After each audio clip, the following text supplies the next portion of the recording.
Hello friends, welcome back my channel Rifat DIY craft. তো আজকে আমি তোমাদেরকে রিভিউ করে দেখাবো ফ্যাব্রিকের অ্যাক্রিলিক কালার। তো এটার প্যাকেজিং এর কথা বললে এটা অনেক ভালো, একটা প্লাস্টিকের বক্সের মধ্যে এটা থাকে। তো এটা ওপেন করলে প্রথমে আমরা পেয়ে যাব একটা ম্যানুয়ালের মতো একটা কিছু, যেটা আমাদের দেখানো আছে তোমরা কোন কোন কিছুতে এটাকে আর্ট করতে পারবে।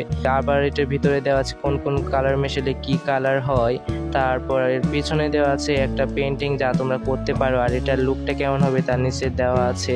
আর আমার কাছে এটার প্রাইস নিয়েছে 350 টাকা। আর এই ফেব্রিকের কালারটা আমার মনে হয় অন্য সব কালার থেকে বেস্ট। আর একটি ফেব্রিকের অ্যাক্রিলিক কালার বক্সের মধ্যে 10টি শেড পাওয়া যায়, আর এর কালারগুলোর মান অনেক ভালো। এবং এই কালারগুলোর মধ্যে তোমরা এক্সট্রা পানি ইউজ করতে পারবে না, কেননা এই কালারগুলো একদম পাতলা থাকে। যদি পানি ইউজ করো তাহলে আলো পাতলা হয়ে যাবে, যার ফলে তোমাদের পেন্টিং এর কাজে সমস্যা হতে পারে। পুরো একটি বক্সের মধ্যে 115 ml কালার থাকে, আর একটি শেডের মধ্যে 15 ml করে কালার থাকে। এটাকে তোমরা কাপড়ে আর্ট করা, তারপর মাটির হাঁড়ি পাতিলে আর্ট করা এবং বিভিন্ন কাজে তোমরা ব্যবহার করতে পারো, কোনো সমস্যা নেই। আমার কাছে এই ফেব্রিকের অ্যাক্রিলিক কালারটা অনেক ভালো লেগেছে, তোমরা চাইলে এটা নিতে পারো। 350 টাকার মধ্যে একদম ভালো একটি অ্যাক্রিলিক কালার এটা।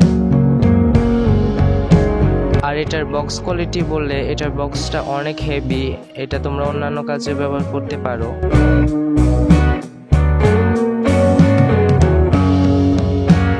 তো ভিডিওটা কেমন লেগেছে অবশ্যই কমেন্টে জানিও, ভালো লাগলে লাইক করে দিও, চ্যানেলে নতুন হয়ে থাকলে চ্যানেলটি সাবস্ক্রাইব করে দিও। দেখা হবে অন্য কোনো ভিডিওতে। বাই।